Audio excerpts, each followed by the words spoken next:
Oui, Monsieur Roy, j'ai bien entendu votre souci. Eh bien, nous avons une solution, hein, la complexité des tarifs. Effectivement, c'est difficile. Un investissement important qui va être fait dans un nouvel outil très coûteux, eh bien, c'est la gratuité. Maintenant, tout ce qui est dit là sur le coût important, les frais hein, qui justifieraient cette augmentation. Nous avons fait un comparatif des métropoles. Orléans est aujourd'hui la plus chère, devant Tours. Ben, j'ai les tarifs, hein, si c'est pas vrai. 10 voyages, à Tours c'est 14 €, chez nous c'est 16 €. L'abonnement annuel c'est 496,80 pour Orléans, alors que tous les autres c'est en dessous. Le plus haut, le plus élevé c'est Tours et qui est derrière nous. Donc on a effectivement la première place. On peut peut-être s'en féliciter, je ne sais pas. En tout cas, les citoyens, je ne pense pas. Pour les tarifs, vous parlez de 5 €. Certains tarifs dépassent l'inflation constatée au printemps 2023, puisqu'elle est de 5,9%. Au titre de 10 voyages, par exemple, s'ils augmentent, on a fait le calcul de 8,11%. Et l'abonnement annuel tout public augmente de 7%. C'est quand même très très fort. À travers cette proposition d'augmenter les tarifs, c'est un très mauvais signal que vous envoyez à nos habitants. Alors qu'ils subissent déjà de plein fouet des hausses de toutes parts, on leur inflige une nouvelle hausse de tarifs des transports en commun. Vous le savez, notre position, c'est de défendre la gratuité. Mais là, vous avez l'occasion, on vous demande de geler les tarifs.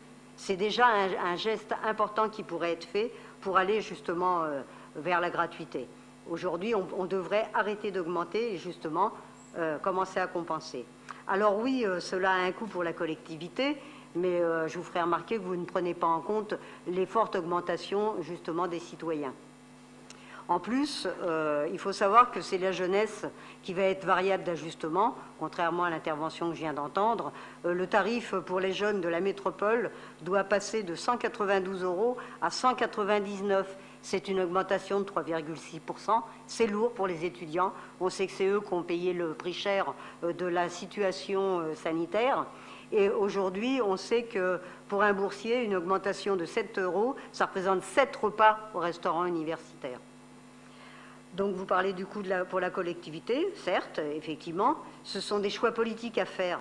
De plus, il faut cesser d'opposer usagers et contribuables, parce qu'aujourd'hui, ce sont quand même justement les contribuables qui payent, et pour certains, ils payent 3 fois les transports. Une fois à travers le ticket ou l'abonnement, une deuxième fois au travers de leurs impôts locaux, et une troisième fois au travers du versement mobilité payé par les entreprises où ils travaillent.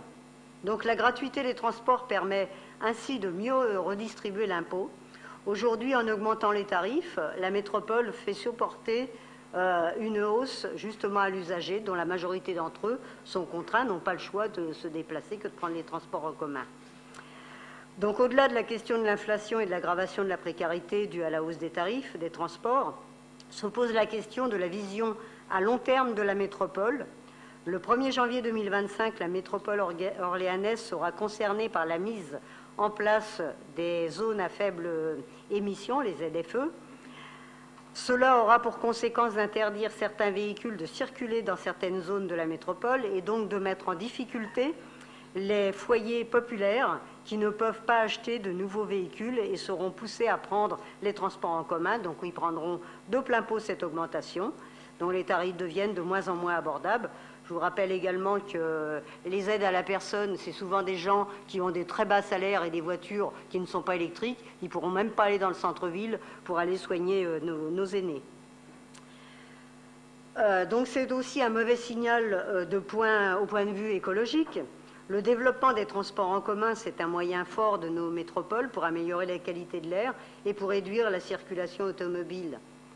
Donc là aussi, c'est un pari à faire, c'est un choix politique important. On ne peut pas d'un côté voter la protection de l'environnement et continuer à empêcher les gens, par un manque de moyens, de pouvoir prendre les transports en commun. Et depuis de nombreuses années, les élus communistes, nous dénonçons cette politique des transports en commun réalisée par la métropole. Nous revendiquons comme mesure durable le droit à la mobilité pour tous et le droit pour la planète.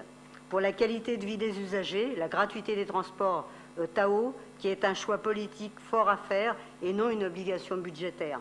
Dans cette logique, nous appelons les élus de la métropole à voter contre cette augmentation de tarifs.